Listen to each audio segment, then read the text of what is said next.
दोस्तों नमस्कार। आप सभी का स्वागत है आपके अपने YouTube चैनल नरेंद्र यादव सिरियानी में। दोस्तों आज हमारे ये वीडियो बनाने का मुख्य उद्देश्य अपनी रीट भर्ती परीक्षा जिसके अंदर मात्र 24 दिन शेष हैं उसकी रणनीति के ऊपर चर्चा करनी है।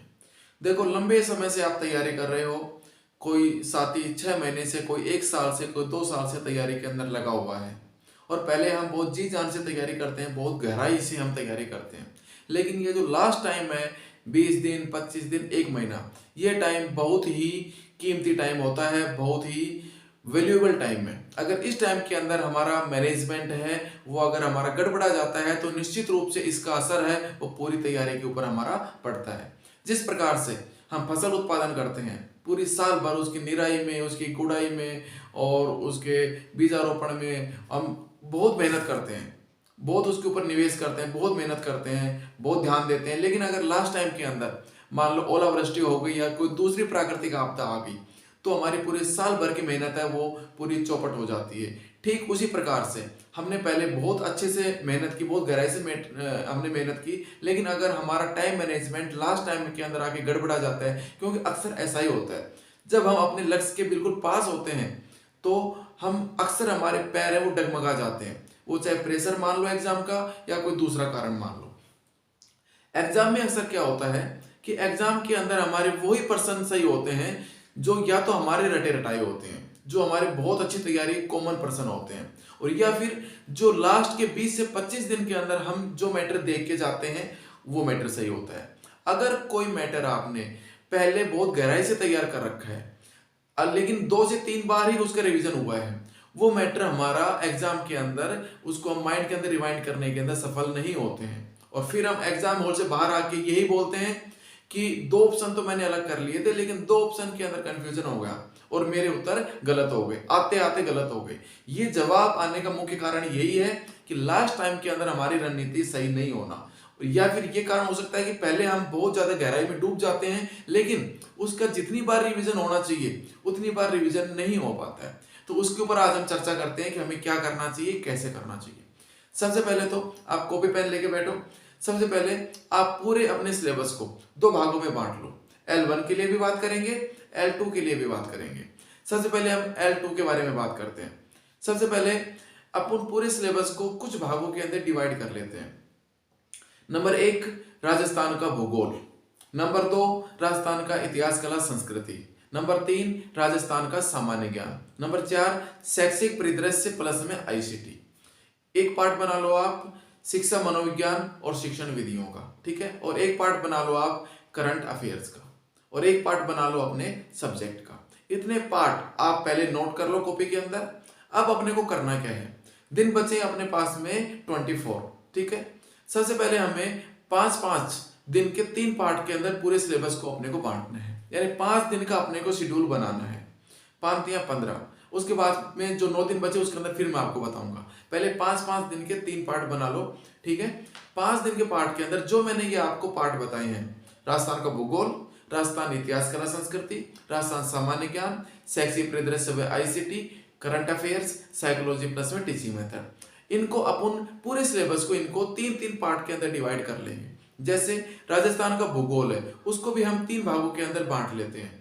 आपको कोई लिखने की आवश्यकता नहीं है, कुछ मेहनत करने की आवश्यकता नहीं है, जो अपने पास में सिलेबस है उसके अंदर आप निशान लगा लो कि भाई यहाँ से यहाँ तक। जैसे मान लो राजस्थान की ज्योग्राफी के अंदर 12 चैप्टर हैं तो 4 चैप्टर के बाद में हल्का निशान लगा लो, फिर 8वें चैप्टर के बाद हल्का निशान लगा लो, बाद में 9 से 12 बच जाएंगे। यानी कि सिलेबस को हमने 3 पार्ट के अंदर बांट दिया। जो पहले वाले जो 4 चैप्टर हैं वो अपने को पहले 5 दिन का अपने सिलेबस में शामिल है राजस्थान का भूगोल। इसी प्रकार से राजस्थान इतिहास कला संस्कृति है उसको भी अपन सिलेबस के अकॉर्डिंग 3 पार्ट में बांट लो। ऐसे पूरे जो मैंने ये 5-6 पार्ट बताए हैं इन सारे सिलेबस को अपन 3-3 पार्ट में बांट लो, यानी कि पहले जो 5 दिन का जो अपना टारगेट रहेगा उसके अंदर सारी चीजें हम लेके चलेंगे। अगले 5 दिन में अगले 5 दिन वाला दूसरा पार्ट और लास्ट वाले 5 दिन के अंदर तीसरा वाला पार्ट जो बचा वो, ठीक है। 15 दिन का ये अपना पार्ट रहेगा। अब इसके अंदर अपने को पढ़ना क्या है वो सबसे महत्वपूर्ण है। क्यों? क्योंकि अब तक हमने सारी चीजें पढ़ी, जो भी बुक आई सारी बुक को पढ़ लिया। इसलिए मैं आपको कहता था हमेशा कि सिलेक्टेड मैटर पढ़ो जिस मैटर को आप लास्ट में दोहरा सको। ऐसा नहीं कि एक बार तो सारी किताबें पढ़ ली फिर उसका रिवीजन नहीं करने पाए, वो तैयारी हमारी किसी काम की नहीं रहेगी। तो हम एक एक बात कर लेते हैं। अब पहले आपने कितनी गहराई से पढ़ा हो उसका कोई भी औचित्य नहीं है आज के टाइम में। इस टाइम अपने को रिवीजन के लिए फास्ट मैटर चाहिए अपने को। अगर आपने पहले तैयारी की और अगर आपने हाईलाइट मैटर को कर रखा है या फिर अपन ने अपने शॉर्ट नोट्स बना रखे हैं तो उसका इस्तेमाल हम कर सकते हैं अब इन 5-5 दिन के 3 जो हमने शेड्यूल बनाए इनके अंदर सिलेबस के अकॉर्डिंग, ठीक है। या फिर अपने को शॉर्ट मैटर चाहिए आप, जैसे जैसे अगर राजस्थान के भूगोल की बात की जाए तो राजस्थान की जीके की अगर मैं आपको टोटल बात करूं राजस्थान भूगोल इतिहास कला संस्कृति के लिए सामान्य ज्ञान के लिए, तो मेरे हिसाब से एक तो अपने को सिखवाल मानचित्रावली को साथ लेके चलना है, क्योंकि सिखवाल मानचित्रावली है वो राजस्थान की बेहतरीन किताबों में से एक है और लास्ट टाइम के अंदर रिवीजन करने के उद्देश्य तो बहुत ही शानदार है। कई बार क्या होता है कि हम चीजों के अंदर गहराई के अंदर डूब जाते हैं, ठीक है, लेकिन आसान चीजें हैं उनको हमें 10 से 20 बार रिवीजन का टाइम देना चाहिए और वो हम दे नहीं पाते हैं। इस वजह से आसान चीजें हमारे 3% है वो हमारे सही, वो हमारे गलत हो गए और 1% सही हो गया। हमें फायदा क्या कहाँ पे हुआ ये बताओ आप। मतलब हमें सिखवाल मानचित्रावली को 5 से 7 बार रिवीजन करना है, फास्ट तरीके से उसको बार बार लास्ट टाइम के अंदर रिवाइज करना है। दूसरा, ज्यादातर साथियों के पास में राजस्थान इतिहास कला संस्कृति भूगोल के लिए दिशा पब्लिकेशन की अपने पास में 2020 है, वो गाइड है ऑब्जेक्टिव टाइप प्रश्नों के लिए। एक उसका सहारा लो, उसको अच्छे से बार बार रिवाइज करो। सिखवाल मानचित्रावली होगी वो होगी, ठीक है। एक अपने 6 से 10 तक वाला जो मैटर है इसको अच्छे से रिवाइज करो, विशेषकर 9th और 10th का इतिहास कला संस्कृति। और उसके अलावा अपने को अगर आपके पास कोई नोट्स हो तो उनका आप इस्तेमाल करो। ज्यादा गहराई वाली गाइड जो मोटी गाइड है उनके अंदर आप जाने की कोशिश बिल्कुल भी मत करो आप। उसके बाद में बात करें शैक्षिक परिदृश्य के लिए, शैक्षिक परिदृश्य का मैटर है वो ज्यादा नहीं है, शॉर्ट मैटर है। तो मैं आपको सलाह दूंगा कि एक दिन टाइम निकाल के शैक्षिक परिदृश्य को आप पूरे को पढ़ के और अपने 1 से 2 पेज के अंदर अपने हस्तलिखित नोट्स बनाओ। उसके अंदर याद करने का तरीका जो फैक्ट है वो अपने मन से बनाओ, किसी का देख के कॉपी मत करो। जैसे डेट कैसे याद करनी है, यानी एक क्रम से याद करो। जैसे अपने इस्माइल कार्यक्रम चला था 13 अप्रैल 2020, ठीक है। 2 मई को हवा महल कार्यक्रम चला, ठीक है। उससे अगले महीने के अंदर जून के और उसी महीने के अंदर लगभग 11 मई के आसपास शिक्षा वाणी चला। 1 जून को शिक्षा दर्शन चला, ठीक है। उसके बाद में इस्माइल 2.0 चला उसी साल 2020 के अंदर नवंबर के अंदर।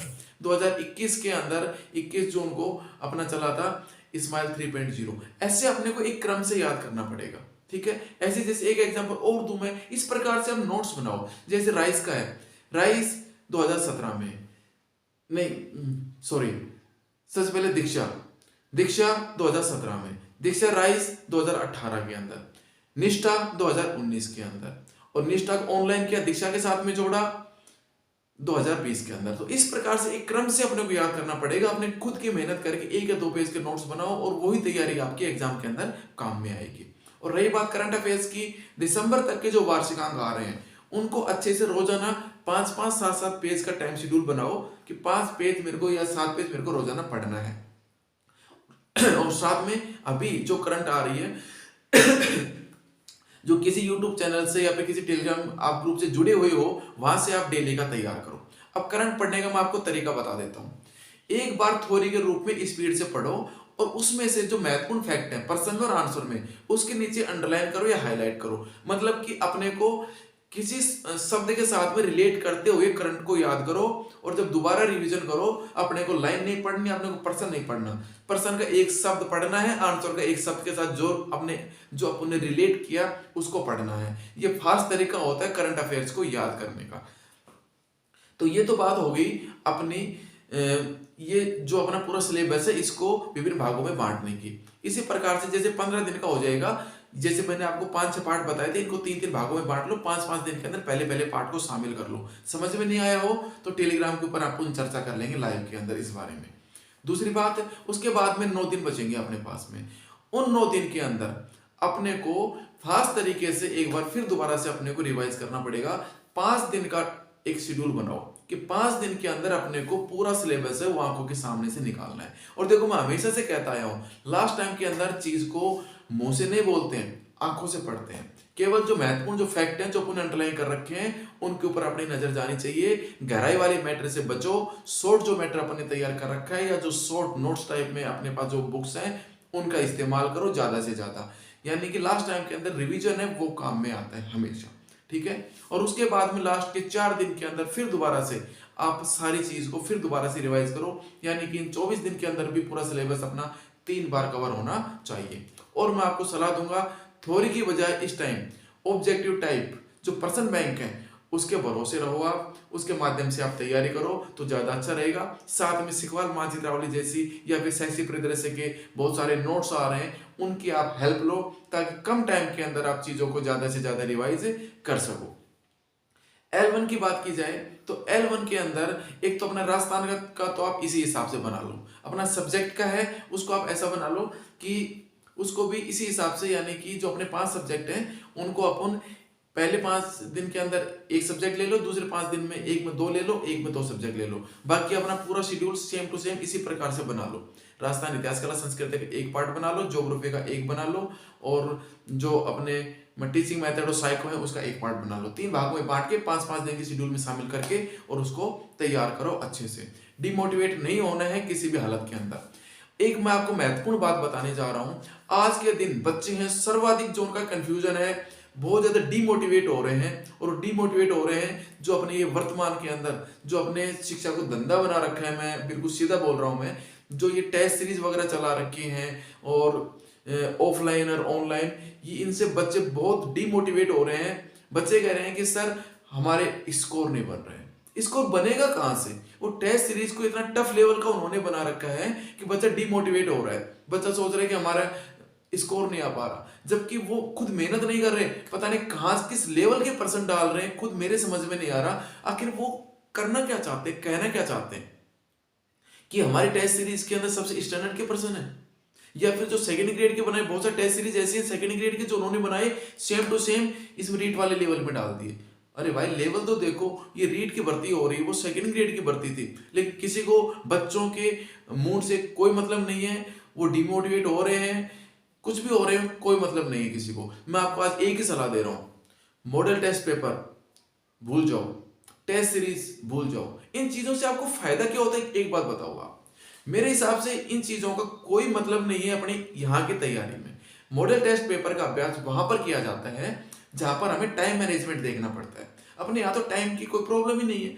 आप टेस्ट सीरीज से क्या फायदा उठाना चाह रहे हो, मेरी समझ से ये चीजें बाहर है। मैंने लाइफ के अंदर आज तक कभी भी मॉडल टेस्ट पेपर को मैंने खोल के नहीं देखा, कभी मैंने दर्शन नहीं किया मॉडल टेस्ट पेपर के। मॉडल टेस्ट पेपर में टेस्ट सीरीज में जो आप टाइम वेस्ट कर रहे हो, आज ही मेरी बात को ध्यान से सुनो, बंद कर दो। सबसे अच्छा रहेगा इतना टाइम जो तुम रोजाना 2-2 घंटे इसमें दे रहे हो, इससे अच्छा है कि ये टाइम आप अपनी जो तैयारी है अब तक जो पढ़ा उसको बार बार रिवीजन के अंदर दो। अपने आप को परखो मत, एक बार ही परखना है एग्जाम हॉल के अंदर। ये इन चक्रों से बिल्कुल बाहर निकल आओ, भूल जाओ ये अपने को क्षणिक। अगर किसी साथी का अच्छा स्कोर आ रहा है तो वो भी गलत है, वो भी अपने क्षणिक अपने को खुशी दे रहा है। टाइम वेस्ट मानता हूं मैं टेस्ट सीरीज को और मॉडल टेस्ट पेपर को। कुछ मत परखो, आपने मेहनत की, आपने टाइम शेड्यूल बनाया, आपने अच्छा मैटर के साथ में आपने तैयारी की, आप अपने ऊपर कॉन्फिडेंस रखो और भीड़ के साथ में तुलना करो ही मत। जब तक किसी दूसरे एक रैंक देख के कंपेयर अपने आप को करोगे, एग्जाम हॉल के बाहर दूसरों को देख के डिमोटिवेट, तब तक सफल नहीं होगे आप। अपने आप को मानो कि मैंने अच्छी मेहनत की है, कॉन्फिडेंस रखो और मैं लास्ट टाइम के अंदर अच्छा टाइम शेड्यूल बना के और अपनी जो तैयारी मैंने की है इसका मैं और अच्छे तरीके से इसको रिवाइज करूंगा। ये सोच होनी चाहिए, ये धारणा होनी चाहिए और अपने को सीधा एग्जाम के अंदर ही अपने को युद्ध करना है। ये टेस्ट सीरीज वगैरह के चक्कर में मत फंसो, आज ही इनको भूल जाओ, छोड़ दो। मेरी सलाह मानो, निश्चित रूप से आपको फायदा मिलेगा, ठीक है। और आपने अब तक अच्छी मेहनत की, बिल्कुल भी डिमोटिवेट मत हो कि हमें याद नहीं हो रहा है, कुछ भी नहीं है ऐसा।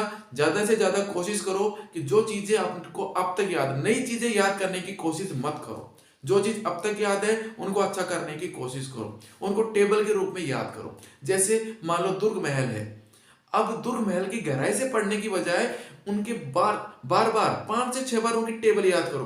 कौन सा दुर्ग कौन सी नदी के किनारे, कौन सा दुर्ग है वो कौन सी पहाड़ी के ऊपर है, कौन से दुर्ग की एक एक विशेषता अपने मन में सोचो, रिवाइंड करो। कौन सा दुर्ग कहाँ पर स्थित है, कौन कौन से दुर्ग है, किन किन नदियों के संगम पर स्थित है। यानी ऐसी चीजें, कंपैरिजन की चीजें खुद अपने माइंड के अंदर करके इन चीजों को टेबल के माध्यम से याद करो। ये सबसे बेस्ट रहेगा लास्ट टाइम के लिए। और कोई आपका कंफ्यूजन हो तो टेलीग्राम ग्रुप के ऊपर और पर्सनल कॉल में के ऊपर मैं आपसे बात नहीं कर पा रहा हूँ काफी दिन से, क्योंकि अपनी ये जो बुक आई है इसको मेरा उद्देश्य है कि एसएसटी वाली बुक को पूरे मैं इकोनॉमिक्स और हिस्ट्री ये दोनों पार्ट कंप्लीट कराना चाहता हूँ, अच्छे से कराना चाहता हूँ। और देखो एक और सवाल आ रहा है साथियों का कि सर हमने आपकी वन लाइनर बुक ले रखी है तो क्या हमें भी आपकी ऑब्जेक्टिव टाइप बुक लेने की आवश्यकता पड़ेगी। देखो मैं आपको एक ही बात कहना चाह रहा हूँ, मैं हमेशा एक ही बात कहता हूँ कि मैं जो भी काम करता हूं वो इस बेस पे करता हूं कि बच्चों को फायदा हो, और मार्केट में वो वैसा काम नहीं होता और मुझे लगता है कि मैं मार्केट के काम से बेहतर कर सकता हूं, तब मैं किसी काम को स्टार्ट करता हूं। तो आप इतना तो सोचो कि जब मैंने एक महीना खराब करके और मैंने ऑब्जेक्टिव टाइप तैयार किए तो आपकी भलाई के लिए की होगी, ना कि पैसे कमाने के लिए। बिल्कुल इस ऑब्जेक्टिव टाइप बुक के अंदर आपको बहुत मैटर आपको यूनिक मिलेगा, अलग मिलेगा, आपके याद करने के दृष्टिकोण से नया मिलेगा, नया तरीका मिलेगा। और ये जो YouTube के ऊपर मैंने पढ़ाना स्टार्ट किया है, मैं आपको गारंटी के साथ कहता हूं निश्चित रूप से आपको इसमें कुछ नया मिलेगा। बहुत सारे साथी कहते हैं कि सर YouTube के अंदर टाइम खराब होगा, हम तो सेल्फ स्टडी करेंगे, खुद पढ़ेंगे ऑब्जेक्टिव टाइप। मैं खुद आपकी सोच का समर्थन करने वाला इंसान हूं, मुझे खुद YouTube का सिस्टम पसंद नहीं है, लेकिन मैं YouTube पे आया हूं तो कुछ सोच के ही आया हूं। मैं YouTube के ऊपर कोई भी टाइम पास वाला सिस्टम अपना नहीं चल रहा है। आप एक वीडियो खोल के देखो, आप वीडियो चला के देखो, बिल्कुल आपको पॉइंट टू पॉइंट बात मिलेगी, ठीक है। और कुछ आपको सामान्य जानकारी आपको अलग से देने की कोशिश करूंगा जो एग्जाम हॉल के अंदर निश्चित ही आपके लिए फायदेमंद साबित होगी। तो YouTube के ऊपर आपका बिल्कुल टाइम वेस्ट नहीं करूंगा, बिल्कुल टाइम पास नहीं है, पॉइंट टू पॉइंट बात की है। और जितने टाइम के अंदर आप ऑफलाइन तैयार करोगे उतने टाइम में ही अपना वीडियो के माध्यम से आप तैयार कर पाओगे। तो मैं आपको ये सलाह दूंगा, बुक लेना अपरिहार्य है। मेरा उद्देश्य है one liner plus objective type plus अपना रिकॉर्डेड वीडियो, इन तीनों से बाहर पेपर नहीं बनना चाहिए। इन तीनों के अंदर कल को बच्चा ये नहीं कहे कि सर हमने आपकी वन लाइनर तो ली थी उसमें से पेपर नहीं आया। भाई आपके पूरक के रूप में, उस किताब के पूरक के रूप में आपकी तैयारी को धार देने के उद्देश्य से ऑब्जेक्टिव टाइप पे काम किया है। लेना बहुत जरूरी है अपनी तैयारी को धार देने के लिए। और वीडियो देख लोगे तो सोने में सुहागा रहेगा, आपके लिए टाइम वेस्ट नहीं होगा, फास्ट तरीके से देख सकते हो। मैं फास्ट तरीके से ही पढ़ा रहा हूँ। और भी आपका कोई कंफ्यूजन हो तो आप YouTube के ऊपर या फिर पर्सनल जो मेरे मोबाइल नंबर हर जगह है, मेरे मोबाइल नंबर टेलीग्राम पर भी है, YouTube के अंदर भी डिस्क्रिप्शन के अंदर दे रखे हैं, वहां से आप संपर्क कर सकते हो। और YouTube चैनल को ज़्यादा से ज़्यादा सब्सक्राइब करो, इससे हमें मोटिवेशन मिलता है, हमें लगता है कि हम जो कर रहे हैं वो अच्छा कर रहे हैं। और किसी प्रकार से डिमोटिवेट मत हो। और लास्ट में मैं फिर यही कहना चाहूँगा कि टेस्ट सीरीज वगैरह इनको सबको छोड़ दो, आज खुद इन चीज़ों से कट ऑफ हो जाओ, क्विज से कट ऑफ हो जाओ, टेस्ट सीरीज से कट ऑफ हो जाओ, ठीक है। जहां आपको लगता है कि YouTube का सहारा लेना जरूरी है, फास्ट तरीके से देखो, रिवीजन के उद्देश्य ये भी लास्ट टाइम के अंदर अच्छा होता है। तो इन चीजों पे फोकस करो, अपनी तैयारी के ऊपर फोकस करो, अपने ऊपर विश्वास करो। और फिर लास्ट के अंदर 2 लाइन के साथ में मैं अपनी बात खत्म करना चाहूंगा। मंजिल चाहे कितनी भी ऊंची क्यों ना हो, रास्ते हमेशा पैरों के नीचे होते हैं। और इसलिए बिल्कुल भी डिमोटिवेट मत हो और अपने ऊपर विश्वास रखो और अपनी तैयारी को धार दो। और बिल्कुल अपनी जो तैयारी की उसको फालतू मैटर मत ऐड करो, जो अपने मैटर अब तक पढ़ा उसको अच्छे से रिवाइज करो, भारी दुनिया से कट ऑफ हो जाओ, बिल्कुल भी टेस्ट सीरीज मोटर टेस्ट बंद कर दो इनको बिल्कुल, और चीज को बार बार रिवाइज करो। जय हिंद, जय भारत।